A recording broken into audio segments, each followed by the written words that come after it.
Some snakes make great pets, but some of them are really bad for beginners.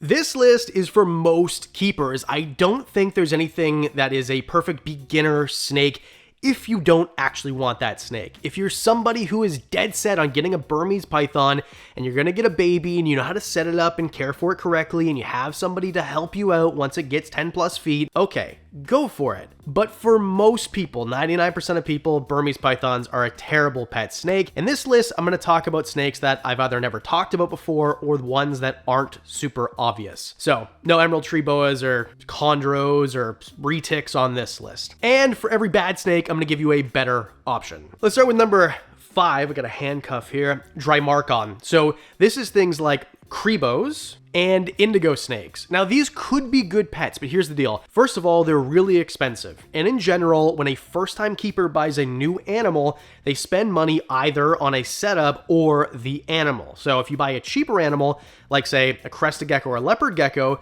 then generally that person is more likely, on average, let's say, to spend more money on the enclosure. If someone buys something that's really expensive, that person is much less likely to spend money on the enclosure. So that's one thing. Second thing, they're really smart, and a lot of the times they're difficult to tame down. And if you have no experience taming down reptiles to make them handleable when they don't come that way, it's going to be really difficult for you as a new keeper to make a Crebo or a indigo snake, for example, into a handleable animal. They're going to be bitey, they're fast, they're going to be flighty, and they're going to musk on you. So those are the main reasons why I think that a Crebo would be a bad pet for somebody new. In fact, the one that I got very recently, not my favorite snake. It musks on me like crazy. It's really, really fast. It's a beautiful animal, but not my favorite. If you're looking for a big colubrid from the Americas, I recommend a Pituophis. Now it depends. If you get a bull snake, for example, they can get pretty big. Probably not quite as big as a Drymarchon, but pretty darn close. And then of course you can find, Sonoran gopher snakes or pine snakes. I have a pine snake myself, and those are gonna get pretty big too. They have a little bit of an attitude and they will hiss at you, but they're way easier to calm down for somebody who has almost no experience. Not to say it's super easy. I mean, there's much better pets for this, but if you're dead set on a big North American or American colubrid, because you can find Drymarchon in South, Central, and North America, then get yourself something like a pine snake or even a bull snake. They come in a bunch of colors. They're pretty beautiful. They're easy to feed. They get pretty big, but they don't need, huge enclosures like a Burmese python like this guy would need. And they're really intelligent also. So it's kind of the perfect of both worlds in my opinion. Number 4.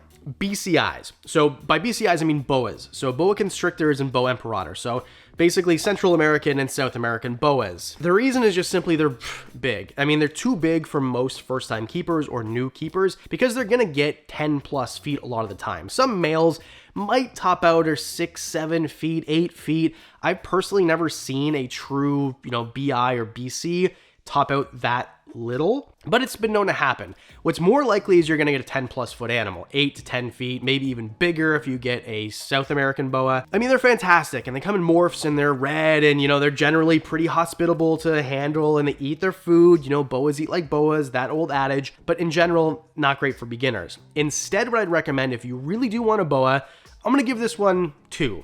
You can either get a rosy boa, which is a North American boa species and much, much smaller. I mean, super duper tiny in comparison, but they don't really, they act like boas, but they don't act like boas. Another great example is get something smaller of the same family. So technically a BI still, a Hog Island boa, which are from the Hog Island off of Honduras, and they suffer from, well, not suffer, but they are a product of insular dwarfism. So sometimes on islands, animals might get really big or really small. So insular gigantism, they get bigger because they're on an island, there's no predators, and there's no competition, and there's a lot of food. Insular dwarfism is something like super dwarf retics, or in this case, Hog Island boas, they stay much smaller because there's not a ton of prey, or the prey isn't very big in comparison to the relatives on the mainland. Another one would be Sonoran boas. So I've got a leopard boa, love this animal, probably the most beautiful boa I've ever seen in person.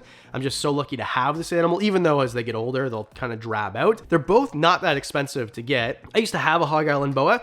Just wasn't for me, didn't fit into any of my breeding plans. I didn't really have room for it. I ended up selling that animal, and the leopard boa to me just fits my personality a little bit better. And rosy boas might fit your personality better. Either way, they are boas. They're going to eat great. They're going to be semi-arboreal. I mean, rosy boas less so than Hog Islands and the Sonoran boas. And it depends what you like. Hog Island boas will like the humidity a little bit higher than Sonorans, and of course the Sonorans have that really, really cool leopard boa morph of them. So there's a boa even for beginners.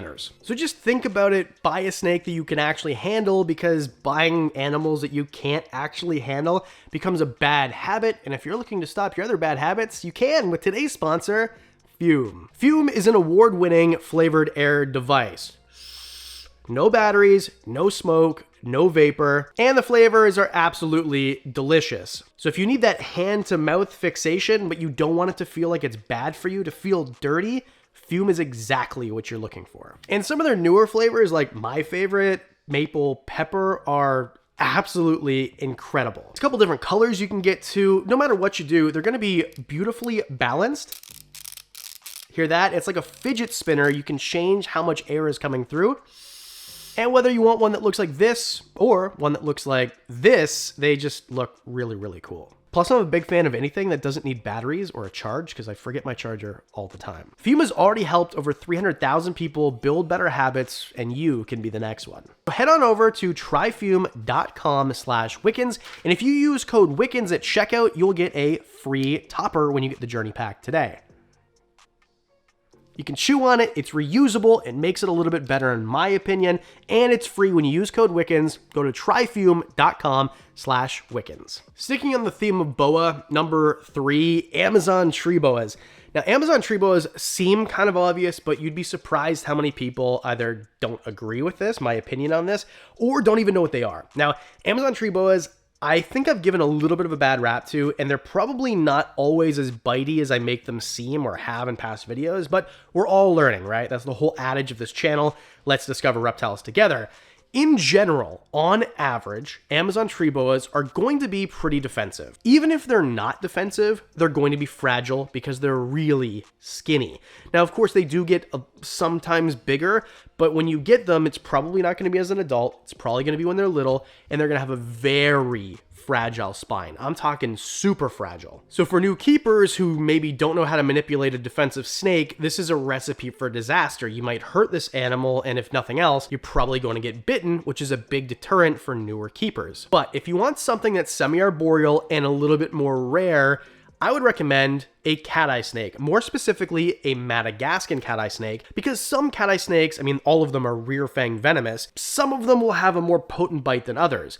And Madagascan cat-eye snakes, in general, as a rule, aren't going to have that much of an effect if they bite you. I mean, it'll be kind of like a bee sting, unless you're allergic, of course. So I know it's a little risky to say, hey, get this venomous snake instead of this not venomous snake, but really, unless you have some sort of allergy or something, going on, you're not going to have any sort of reaction, and they're completely safe to handle.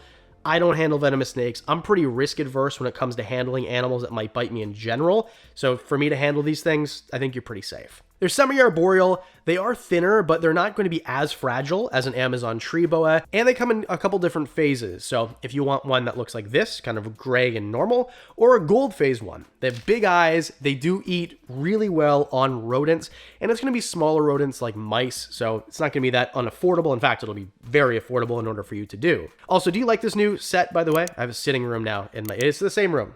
Let me know, should I do more videos here or no? Number 2. Texas rat snakes. This is an animal I don't think I've ever really spoken about, not on a top 5 list anyway. The reason that I'm putting them on the list is because I just got a pair of them. I got a pair of Texas rat snakes. It was part of a deal that I had for some other animals, which I can't wait to show you. Like some of my dream animals that I didn't think I'd ever get. And the reason that Texas rat snakes are on the list is because if you want a rat snake, you probably want something that's of decent size, right? Not too small, but definitely not too big. And it's going to be handleable. And Texas rat snakes can become handleable. They can be really great pets. As they get a little bit older and get used to handling, they can be fantastic pets. But in general, they're going to be way more defensive than most other rat snakes. Or a lot of other species, I should say, that are more common. They like it a little bit drier, they don't need crazy humidity or temperatures, pretty easy to care for. They're gonna get up to 6 feet, but more likely closer to 5. very similar to a better snake in my opinion, the corn snake. I know it's kind of boring. Why a corn snake? Everybody has one. But really think about it. A corn snake is technically a rat snake, right? They are from the same part of the world in that they're from North America and they're from the southern US or eastern seaboard, where Texas rat snakes are from, Texas and areas around that, Louisiana and things like that. So they're very similar, like very, very similar. Same diet, almost the same care, pretty darn similar. And the size of enclosure will be the same too. But corn snakes, first of all, come in more morphs, right? If you want a white one, because Texas rat snakes come in leucistic, which a lot of people really like, you can get a palmetto corn snake. If you want some that's red, you can get a red corn snake, yellow corn snakes, black ones almost. There's so many different varieties, and they're going to be way more handleable and less likely to bite you, more likely to be not cantankerous than a Texas rat. So I just think that they're better for more people, especially for the average new keeper. They're just less, risky in my opinion, and they're less likely to put you off of owning a snake in the first place. And number 1, this is going to surprise you because I actually put them on a best beginner list about 4 years ago, egg-eating snakes. African egg-eating snakes I've changed my mind on because I've heard more people than not have issues trying to get them to eat eggs. In my opinion before, and from the people I talked to, which was more limited back then, it was just easier. I thought it was easier anyway. I thought that, you get yourself some quail eggs and you put them in there and then no problem. Because egg-eating snakes are weird. They don't have teeth. They have a projection on their spine, on one of their vertebrae, on the inside of their throat, basically. This is a very, generalized, not sciencey way to explain this. They poke a hole in the egg, they suck down the guts, and then they spit out the eggshell. And my opinion's changed because I've had more conversations where people have big time issues trying to get them to actually eat the eggs, and they waste a lot of eggs and it's hard to find the right ones. So I think that for someone who's not experienced, it might be more difficult to get them to eat, and watching them eat isn't as fun as something like, I don't know, a ball python or whatever, because they're not going to strike and constrict and everything else. So it's just maybe less fun than other animals. And if you're going to have one snake and you're new, you want to be excited about basically everything. I'd recommend instead a house snake. African house snakes are from the same part of the world, from Africa, actually from parts of the same part of Africa, because Africa is a continent, not a country, if you didn't know. And they're just easy. They're a colubrid. They're not venomous, but actually they're not a colubrid. I can't believe I said that, because the whole point of this video in the end was to tell you that they're not a colubrid. They used to be considered a colubrid. They're not a colubrid. They're not a python. They're kind of their own thing. Science around snakes is really, really weird. I had this whole conversation about Pantheropus earlier in the week, and anyway, Pantheropus being rat snakes, or several species of rat snakes. Anyway, they come in a bunch of different colors. I got a friend, Garrett from Reptiles, who does a ton with house snakes now, and some of the stuff he has are pretty crazy. So there's going to be a huge blow up. If I were to do a list of things that'll be more popular next year in 2026, house snakes are going to blow up. So I would maybe get into them now if you're really thinking about it, considering it seriously, because I think the price is going to go up with it. So now it's time for you to let me know in the comment section below what you think is a really bad starter snake and what is a better option for you. As always, thanks to the Patreon supporters. You guys are amazing. One-on-ones. I'm literally finishing this video and have one right after. Discounts on merch, all that and more for as little as $1 a month. And I always appreciate a like and a subscribe. Because I do videos twice a week, that means I'll see you in the next one.